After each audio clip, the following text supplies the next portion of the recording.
What is good, everybody? Welcome back to another video brought to you by the League FFB. Wednesday, back again with some more rankings for you guys. Right now, going through my top 36 running backs here as we approach week 3 of the fantasy football season. Earlier today, we did the wide receiver version of this episode, so make sure you go check that one out after this video if you haven't checked that one out. But like I said, top 36 running backs here in week 3 in today's video. So let's not waste any more time. Let's hop right into the video and let's start talking about this list of players.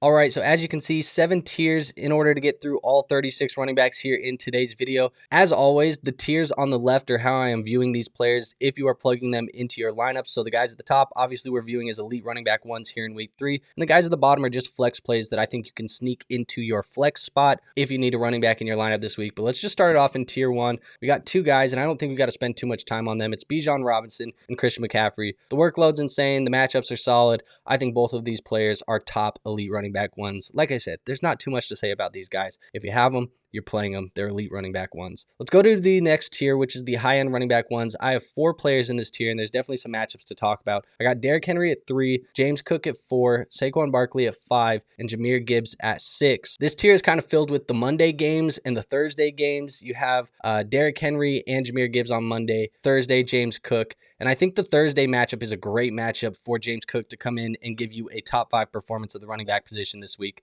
He plays against the Miami Dolphins. Their defense has obviously looked bad. They're currently ranked 27th against fantasy running backs, giving up 24.2 fantasy points per game to the position group. So I think he is a smash play.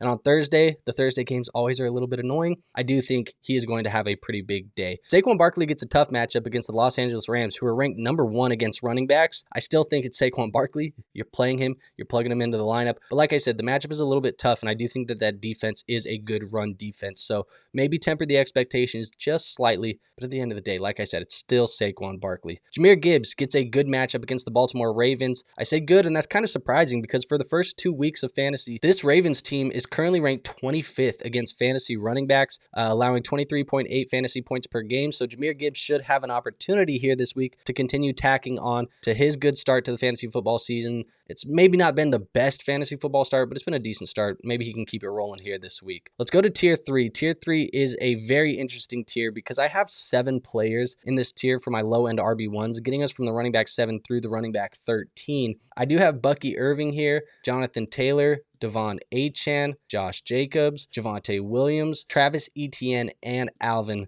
Kamara to finish up the tier. The first guy I want to talk about is Bucky Irving. He gets a good matchup. Currently, the New York Jets are ranked 28th against fantasy football running backs, giving up 24.3 fantasy points per game. And the usage for Bucky Irving has been really good despite a, interesting game from Rachaad White last week. But Bucky Irving should continue to be a very, very safe running back 1 type of play. I do think Josh Jacobs is an interesting player to talk about this week. He comes in as my running back 10. He does get a tough matchup on the road at the Cleveland Browns. They're ranked 3rd against running backs right now in fantasy, so this is going to be something that's interesting to watch. Obviously, Derrick Henry just played against them, and he had a pretty tough day as far as rushing goes, so this is going to be a very tough matchup. I think it's a very legit matchup for Josh Jacobs. Like I said, only allowing 10 points per game to the position group, so we're going to be watching Jacobs, but maybe temper the expectations. Good matchup for Javonte Williams on the road at the Chicago Bears. They are ranked 30th out of 32 teams right now against the running back position. This defense just looks bad. They're giving up points in droves. Obviously, the Lions just went and had a heyday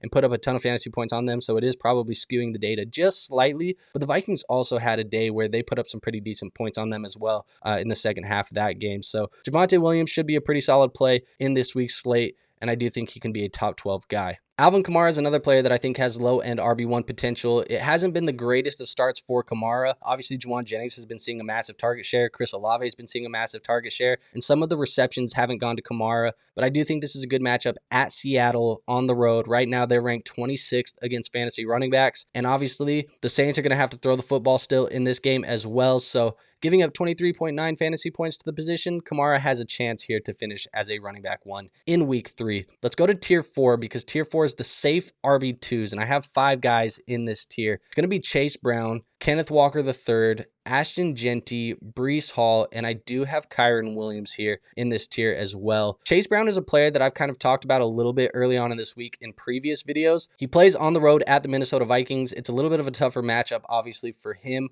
That defense has been good, but they're banged up right now, so I do think they are a little bit vulnerable. The only thing that I'm really I guess cautious about and really trying to find out what it's going to look like moving forward is with Joe Burrow dealing with that turf toe, being on IR. How is this going to affect Chase Brown? Because I think what the appeal was for Chase Brown has obviously been the volume, and the volume's been there. We aren't concerned about that. But I also want to see him get into the end zone. I want to see scoring opportunities. I want to see him get receptions out of the backfield and things like that. And how is that going to translate now that Jake Browning is under center? I think that's something I'm going to be watching closely, because Chase Brown, I think, of all of the players in this Cincinnati Bengals offense, has the most to gain or lose potentially with Jake Browning. Because if Jake Browning is a guy that's not really doing too much in the air, maybe they lean into the run game a little bit more, but this could be tough, man. I'm very intrigued by Chase Brown's role with Browning in this offense. Let's go to Ashton Jeanty. Ashton Jeanty, he plays on the road at the Washington Commanders. It's a tough matchup for him. Currently, the Commanders are ranked 7th overall against the running back position, only allowing 12.9 fantasy points per game. He's a safe running back 2 play for now because of the volume, but I want to see Jeanty go out and have a pretty decent day because we haven't seen it yet from him so far this year. Breece Hall is another player I want to talk about, and really it's just because we have an injury right now to Justin Fields. He is in concussion protocol. He's questionable for this week. Maybe by the time of this recording coming out too,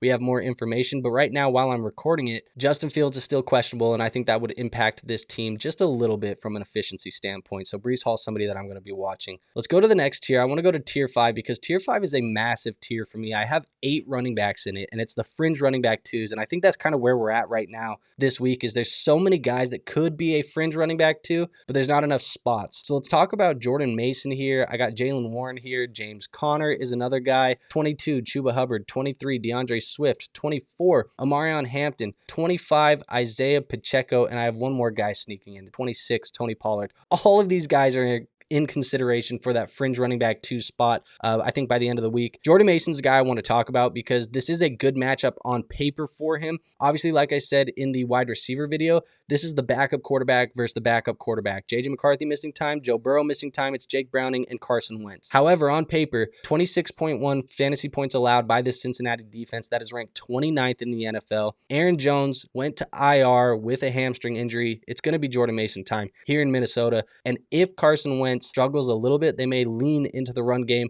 against a vulnerable run defense. I think Jordan Mason's very interesting this week as a play, and I have him coming in as my running back 19. I do have Chuba Hubbard down a little bit lower than I think some people do this week at my running back 22. It's just a tough matchup, man. The Atlanta Falcons, they've been a top 6 team against the running back position. They looked really good last week against that Vikings offensive line. Obviously, that one's banged up, but Chuba Hubbard might be in store for a little bit of a lesser week than we want just because of some of the matchup considerations here against the Atlanta Falcons, where they are a pretty good defense. Let's go to Isaiah Pacheco too. He's really the last guy I want to talk about in this tier. He has a good matchup on the road at the New York Giants. They are ranked 31st out of 32 teams against the running back position, so they are very vulnerable to the running back group. If Isaiah Pacheco is going to get it rolling, this is the matchup to do so. I have him coming in as my running back 25 just because he's still splitting time with Kareem Hunt, but he has the chance to get into the end zone this week, and I'll throw it out there. I think he does get into the end zone this week against the Giants. Tier 6 is going to be the low upside RB3s, and I want to talk about every single guy in this tier. It's going to be Ja'Cory Crosky-Merritt, David Montgomery,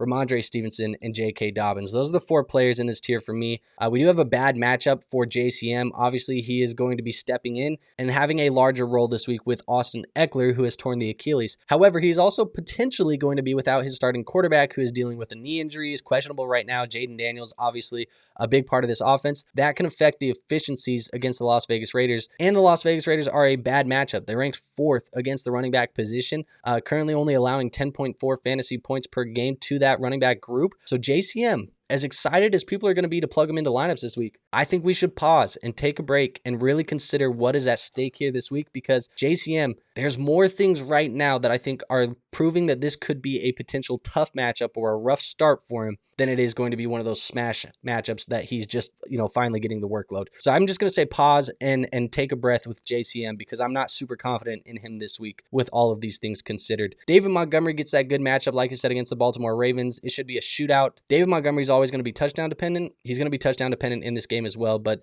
there should be a lot of points scored in this matchup, so maybe he can get into the end zone. Ramondre Stevenson plays the Pittsburgh Steelers, which has been a good matchup so far this year. They are ranked dead last against running backs. He is playing just more than Trevion Henderson at this point in time, so he's a guy that I would be playing in this offense over Trevion. Trevion obviously has the upside, but Ramondre Stevenson is seeing the volume, and that's what I want. So good matchup, good volume. Should be an opportunity for him to be a RB3, maybe a kind of a flex appeal type of player, depending on your league type. J.K. Dobbins is another player that comes in my top 30. This is a bad matchup for him at the Los Angeles Chargers. They are ranked second against running backs. Should be tough. Again, touchdown dependent, I think, in this game. So that's kind of what this tier is. Guys that aren't catching a ton of passes, guys that are touchdown dependent, and guys that have some tougher matchups overall, except for maybe Stevenson. So that said, that's why all of these guys are in that low upside RB3 tier. So let's go to the last tier here. It's going to be the flex plays. This is going to take us from running back 31 all the way to 36. I do have Trevion Henderson there, Zach Charbonnet, Bashal Tootin, Nick Chubb, Cam Scattaboo, and Quinshon Judkins. So lots of rookie running backs here in this tier with Henderson, Tootin, Scattaboo, and Judkins. I do think right now it's just worth conversation. Trevion Henderson, like I said, good matchup on paper.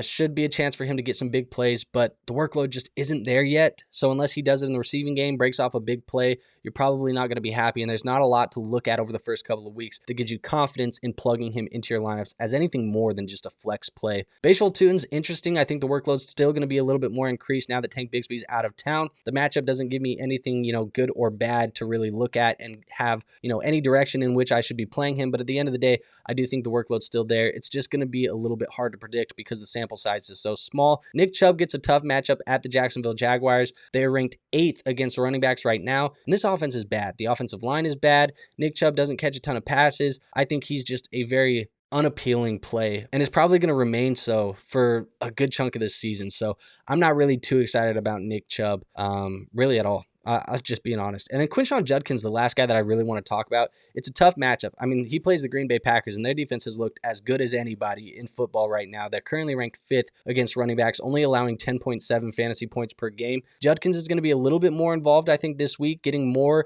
and more involved in this offense as he gets more reps. Obviously, we were very excited about him as a prospect, as a talent, but I think right now it's just a tough matchup. There's still not enough volume, so we can kind of pump the brakes with Judkins, but you can still play him as a flex if things are dicey for you in your fantasy football team. But there you have it, folks. That is my top 36 running backs heading into week 3. Trying to do it very quick, very clean, very easy for you guys to just follow, hear about some matchups, hear some guys that I like, maybe I don't like this week, see them in tiers. So hopefully that works for you.